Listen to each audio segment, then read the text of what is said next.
Hi everyone, my name is Kyeisha Lawrence, and welcome if you're new to this channel, and welcome back if you follow me on my blog and are now watching my YouTube videos. So I'm a blogger, I'm a rising junior at the University of Maryland, and currently on the pre-med track majoring in biology. So my blog is really focused on fashion, it's focused on lifestyle, as well as like college and my journey towards medicine. And now I've decided to produce videos alongside with my blog content. So I hope that you will check out the blog as well as follow me on Instagram, and I hope that you enjoy what we're talking about in today's video. So in today's video, I would like to talk about my recent internship, which was the UM Scholars Research Internship. I really just want to share some information, answer some questions that I got, and just talk about how research internships can really help you in your career, help you conduct research, and really just like emphasize what medicine is really about, allow you to make connections, and I learned so much in my internship. So I just want to kind of discuss all of that today. So first I want to start out by explaining what is the UM Scholars Program. So the UM Scholars Program is a 10-week research program that's for students at the University of Maryland College Park to come to the University of Maryland Baltimore Medical School campus. So basically 16 students were selected.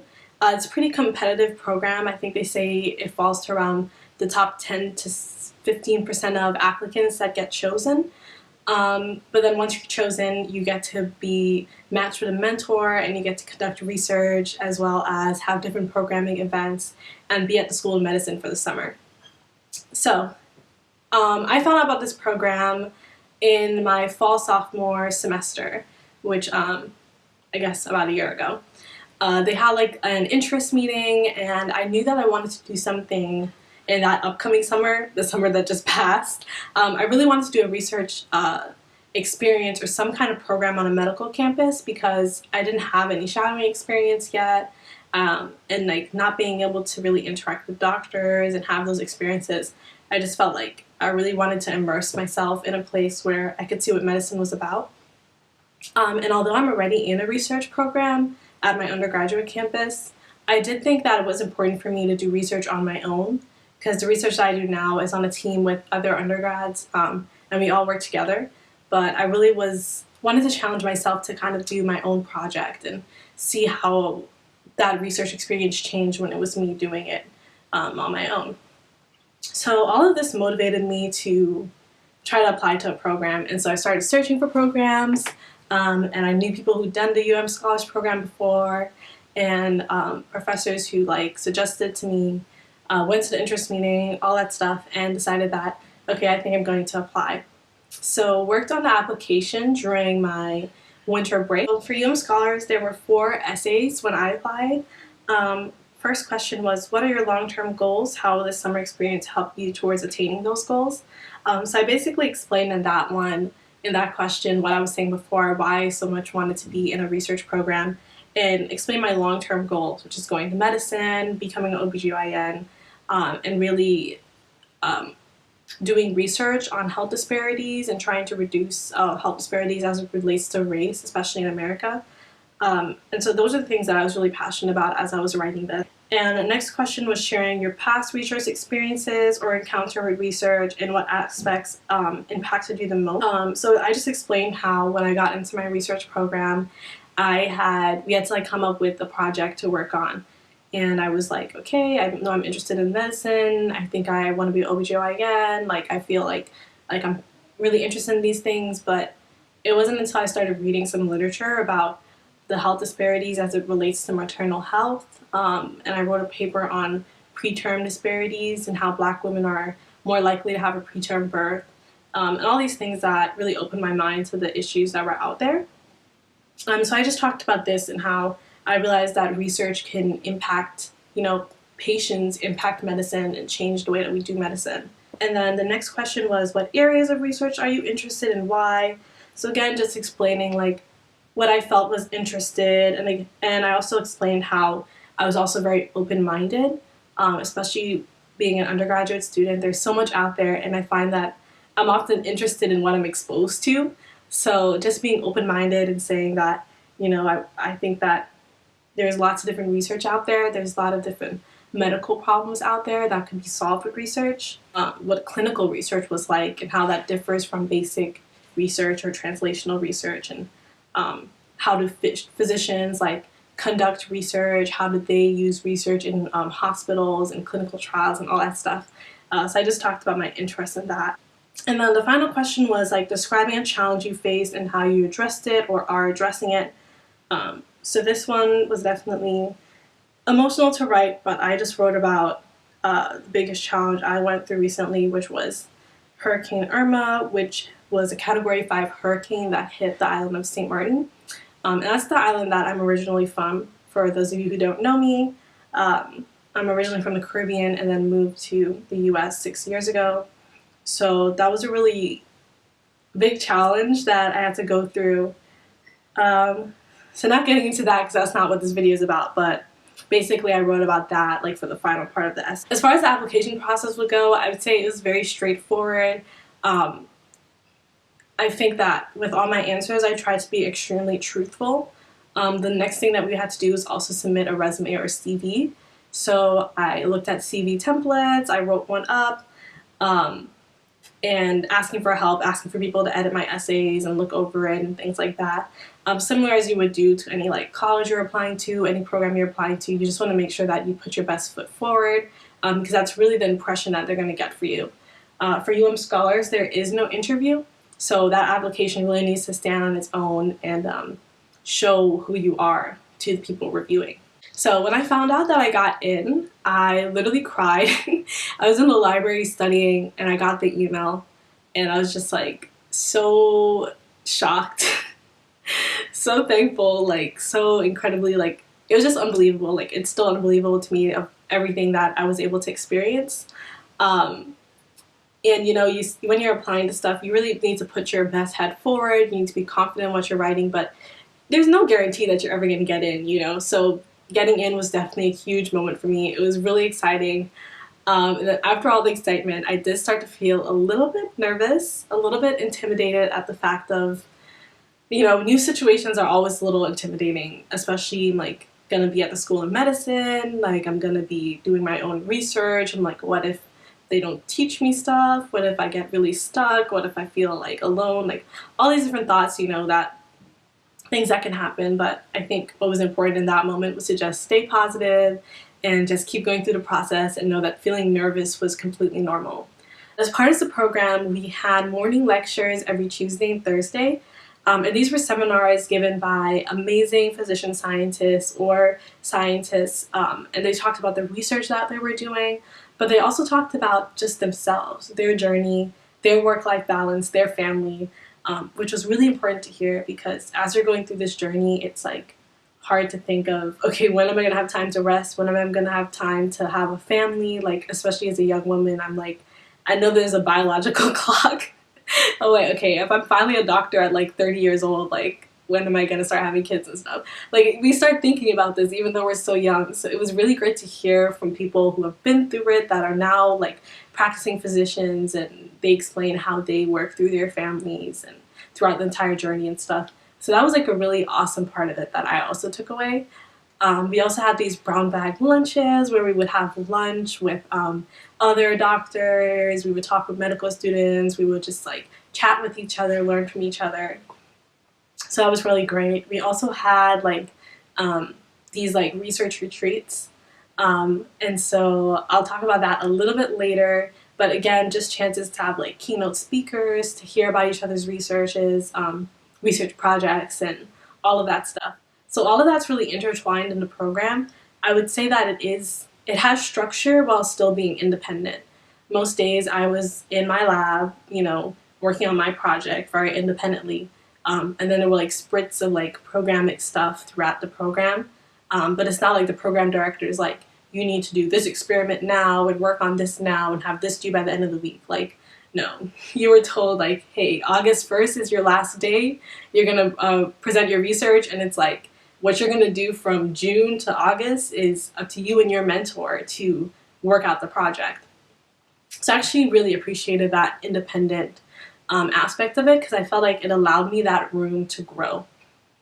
And so the lab that I ended up choosing, and they also accepted me, was the malaria research program at the Center of Vaccine Development at the School of Medicine. And so when I was talking to my soon-to-be mentor, and he was talking about the work that they do with malaria, I was definitely really intrigued because malaria is something that we don't have in the US. Me growing up in the Caribbean, we also don't have a malaria endemic problem. But in countries like Africa and Southeast Asia and so many other countries, it's a huge, huge problem, and it's one of like the deadliest diseases globally. So just learning about that and seeing the impact that they did with their research, I definitely felt like it would have been a good fit for me. So as far as my lab, as I mentioned, I worked in the malaria research group, and I have to say they are like the most amazing lab I could have ever asked for. They exceeded all my expectations. I went in there not knowing like what to expect, and they were just awesome. I had my own little desk. I would sit down every day. My work was on data analysis. So I was mostly doing all my work on my computer. I wasn't actually doing experiments and wet lab stuff. But that was a really interesting experience. What I loved about the lab was how friendly everyone was, and this all made the working environment so great and so enriching. At lunch, everyone would come into the conference room, we'd all eat together, we'd chat. We'd also have Thursdays, we'd have tea time, and everyone had to leave their laptops. We'd all sit down on the couches and have tea and coffee and chat about like the weirdest topics that we could come up with. And we also had these Friday lunches, so every other Friday we would all order lunch and eat lunch together, and it was just awesome. And so I really felt like I was able to build connections with everyone in the lab, learn from them, learn from their experiences, and feel fully supported. So I want to talk a little bit about my research and what I ended up doing. So I worked on a project on placental malaria, and my project title ended up being Determining Vaccine Targets for Placental Malaria by Examining Plasmodium falciparum various surface antigens. So to give a quick summary, basically malaria is a parasite. And this parasite genome that mostly infects humans is Plasmodium falciparum, as I mentioned in my title. And so when this parasite enters the bloodstream, it goes through many different stages in a human host, which is why it's so difficult to develop a vaccine for it. But in one of its stages, like the blood stage, it basically infects red blood cells, and it expresses varying surface antigens onto the surface, and these basically target receptors in your body. So in a pregnant host, she has a placenta, a new organ that's developing and is providing nutrients to the baby, and it's basically a new target for the parasite because when a woman has not had a pregnancy before, she's never had a placenta before. So during that first pregnancy, it becomes a target for the parasite. The parasite attaches itself to the chondroitin sulfate A receptor that's on the placenta, and that basically leads to inflammation, reduced blood flow. It like really impacts the mother as well as the fetus. So basically what my project looks at is we use this microarray technology, which allows us to look at antibody responses to multiple proteins at one time. And so my project was looking at which of those antigens on the red blood cell are targeting the placenta, with the idea that, those proteins could be a vaccine target because we're able to develop immunity over time. So if you could give a vaccine that, mimics one of those proteins and women can develop antibodies against them, then when they are pregnant for the first time and they're really vulnerable to the disease, maybe we could like reduce the placental malaria pathogenesis and reduce disease burden and stuff like that. So that's basically the idea of my project. So it's really cool to sit down at the end and be able to like explain all of this, to be able to have presented I think a total of 4 times throughout the summer, to have understood my project now, and actually to be on the way to publishing. So basically, as I mentioned before, we had a midsummer research retreat, and in that retreat there was 1 student per program selected to be able to present. So I like put some slides together. I was talking to my mentor. He was like, yeah, go for it. So I submitted them and I was selected to present, which was a huge honor. It was really, really awesome to be able to practice presenting in front of all the programs, different mentors and things like that. Then finally I presented my research at our final research retreat, which was again in front of family, friends, mentors, and other students. So also throughout the program, I was able to shadow. Shadowing I had never done before this summer. I was really excited to really see what a doctor does, and the experience was awesome. So my mentor is an MD, and he is an infectious disease specialist, pediatric specialist. And so basically I got to shadow him and see little babies ranging up to like teenagers that the pediatric specialty falls into, and learn a lot about infectious diseases and how they treat those. So I also shadowed a pediatric cardiologist, and that was really touching to see little kids who had gone through transplants, lung and heart transplants, who had had open heart surgery. They were such fighters, and it really makes you grateful for having a healthy childhood, but also opens your mind to all the different things that people go through. So while shadowing, I got to see echoes, I got to kind of learn more about the heart, about the chambers, how it works, about these different congenital heart defects that can happen. It was just it was really humbling experience, honestly. I think especially when dealing with kids, it just tugs on your heart in a special way. But I have to say that they also, shadowing pediatricians, those kids also just brought some light and happiness to your day, because no matter what, they were still smiling, from the little tiny itty bitty babies like wanting to play with us, and just it was extremely touching experience that I'm really, really thankful for, shadowing both the cardiology and the infectious disease. So the last shadowing experience I had was anesthesiology. And I really wanted to shadow an anesthesiologist because I felt like I didn't know a lot about that specialty. And I think that TV always depict them as like doing crossword puzzles like in the OR, like not doing anything. So I just really wanted to see like what do they actually do. So I shadowed an anesthesiologist who specialized in heart surgery. And so I literally met up with him. We went right into the OR. I'm just like, oh my gosh, this is really happening. I walk in, there's a patient like on the table, and the surgeons are there. The head surgeon was like sitting there. He's like, welcome to my OR. I was like, oh my gosh. Everyone was like, hi. He's like, oh, you're a student? Like, how cool. And we went, I saw like the bypass machine, because it was open heart surgery, the patient was on bypass. Then I saw the whole anesthesiologist section like behind the table, and all the different machines, all the screens. They also had like the echo like going on during the surgery. And so the anesthesiologist I shadowed, his job was also working on the echo. He was showing me the before images. When the surgery was wrapping up, he like was doing the after images, showing the head surgeon like what the heart looks like. Then we had like all these different screens and these different levels that they're looking at, and like the anesthesiologist fellows just, I swear, like every other minute he was like putting a drug in, and I'm like, I don't even know what's like why you have to admit that drug, but clearly you know why. But really how they explain it is like being the internal medicine doctor during the OR. Like the surgeon's job is to do that surgery, and the anesthesiologist's job is to make sure that everything in the body is still going good. They mentioned that during surgery your body's in stress, which could affect your insulin levels, and so they had like insulin that they're watching, also watching like brain activity. I mean, it was so much. It was so awesome to kind of see that internal medicine side of it, and then like right over the little sheet, I'm also looking at like a beating heart in someone's chest. I mean, awesome experience. Really, really awesome. At the University of Maryland School of Medicine, where, it's a teaching place, you have residents, you have medical students, you have all this training going on.